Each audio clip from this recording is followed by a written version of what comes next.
16,107। भगवान के कितने विवाह हुए? 16,108, यानी 16,100 रानी और 8 पटरानी।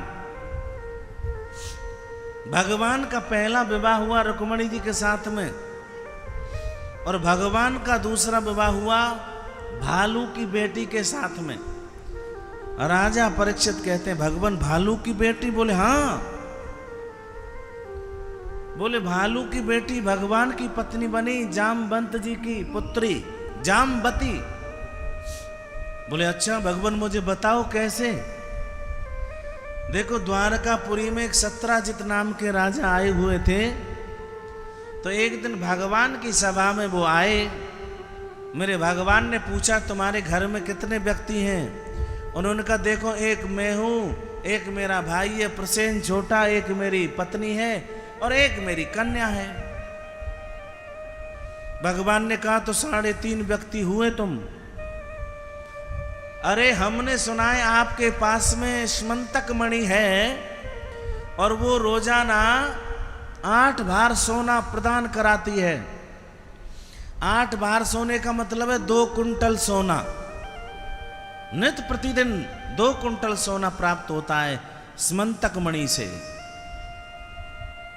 यदि सेवा पूजा ठीक से हो तो हमारे खजाने में आप उसको रखवा दीजिए, प्रजा का पालन होगा, भगवान ने कहा। लेकिन सत्राजित राजा ने कहा नहीं भगवान मैं मणि नहीं दे सकता।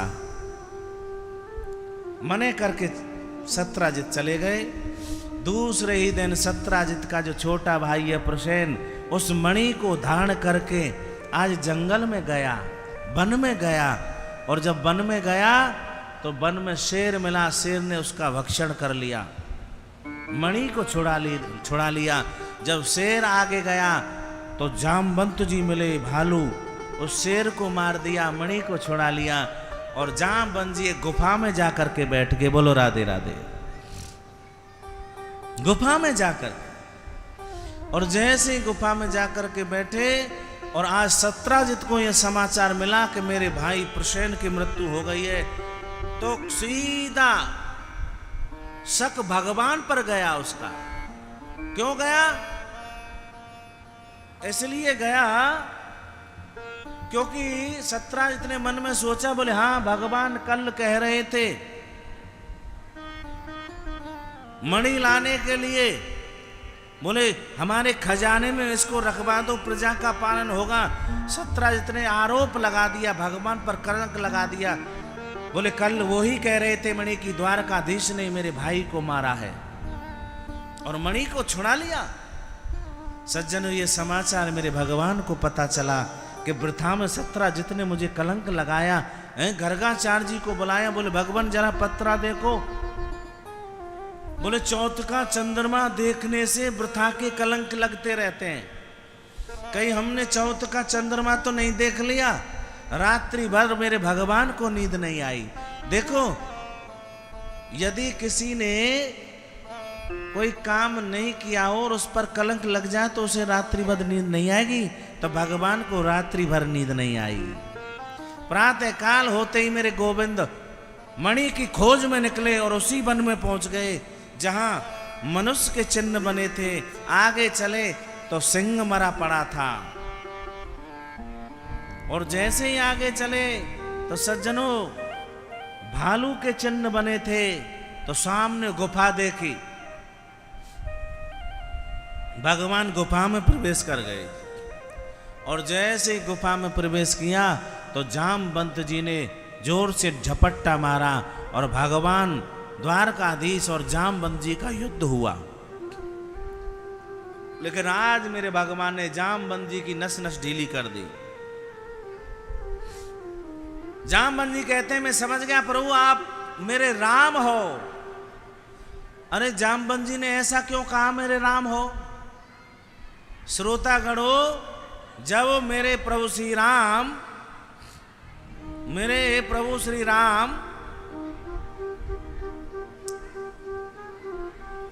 रावण का वध करके आए थे,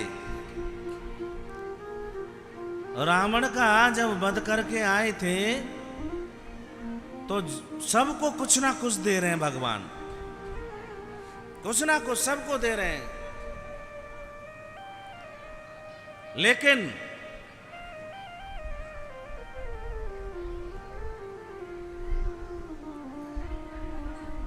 जामवंत जी ने जब मांगा तो जामवंत जी कहते हैं, बोले भगवान रावण की सेना में मेरे समान कोई बलशाली नहीं था, मैं आपसे युद्ध करना चाहता हूं। भगवान ने कहा, राम जी ने, अरे तुम सेवक हो, मैं स्वामी हूं, यहां मैं मर्यादा लेकर के आया हूं, सेवक और स्वामी का युद्ध कोई ठीक लगेगा, अच्छा लगेगा? बोले नहीं। बोले चिंता मत करो, तुम्हारी इच्छा ऐसी है तो द्वापर में इस इच्छा को पूरी करूंगा। तो भगवान ने यहां महाराज जामवंत के हाथों की खुजली मिटाई। जामवंत जी समझ गए आप तो राम हो। आज जामवंत जी ने अपनी पुत्री को बुलाया, जामवती को, और उसके हाथ में उस मणि को रखा और भगवान को समर्पित कर दिया। बोले महाराज मणि भी लो, मेरी पुत्री भी लो। आज मेरे भगवान द्वारकापुरी पहुंचे और सत्राजित को बुला करके मणि दे दी। बोल सत्राजित, तुमने वृथा में मुझे कलंक लगाया, मणि तो किसी ने और ने तुम्हारी ली थी, ठीक है आप मणि ले जाओ। भगवान ने वापस कर दिया मणि को, कलंक को उतार लिया। श्रोतागणों,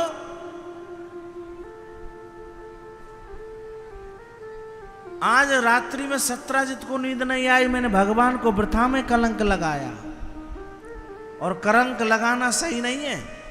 प्रातः काल होते ही सत्राजित आया और सत्राजित ने कहा, भगवान ये मणि भी लो और मेरी पुत्री भी लो। भगवान कहते हैं, हम कलंक लगी हुई मणि नहीं लेंगे, पुत्री को तुम्हारी को स्वीकार कर लेंगे। आज मेरे भगवान ने बोले तीसरा विवाह सत्यभामा के साथ में हुआ। पहला विवाह रुक्मणी, दूसरा जामवती, तीसरा सत्यभामा के साथ में विवाह हुआ। आज मेरे भगवान अर्जुन के साथ में घूमने गए थे। अर्जुन ने देखा कि यमुना के किनारे एक युवती बैठी हुई है और वो भजन कर रही है, तपस्या कर रही है। भगवान ने कहा जाकर के देखो। अर्जुन ने देखा, अर्जुन ने पूछा तुम कौन हो देवी? बोले मैं यमराज की बहन सूर्यपुत्री, मेरा नाम कालिंदी है।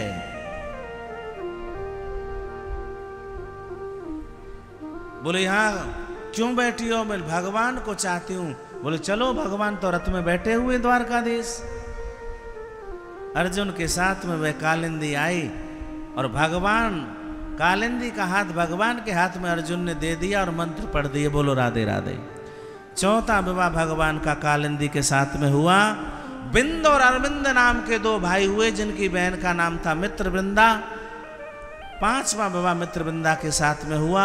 एक नग्नजित नाम के राजा हुए जिनकी पुत्री का नाम था नग्नजिती। प्रेम से बोलो जय श्री कृष्ण।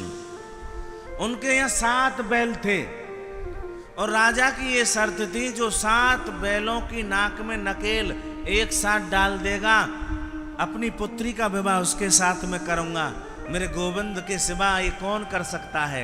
मेरे द्वारकाधीश के सिवा कौन कर सकता है? मेरे द्वारकाधीश गए, बैलों को नाथा और खुर्द भी नथ गए। बोलो राधे राधे। छठवां विवाह नग्नजिती के साथ में हुआ। एक राधादी देवी नाम की रानी हुई, उनकी पुत्री का नाम था भद्रा।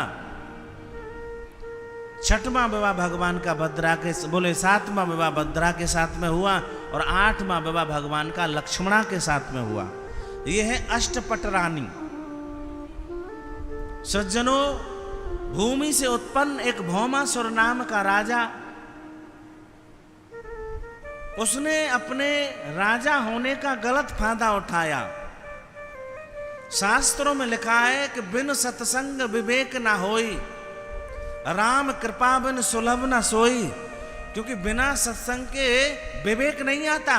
कभी कभी लोग अपने धन का गलत यूज कर लेते हैं, अपने बल का गलत यूज कर लेते हैं, अपनी सत्ता का गलत यूज कर लेते हैं, पर वो गलत है, नहीं करना चाहिए।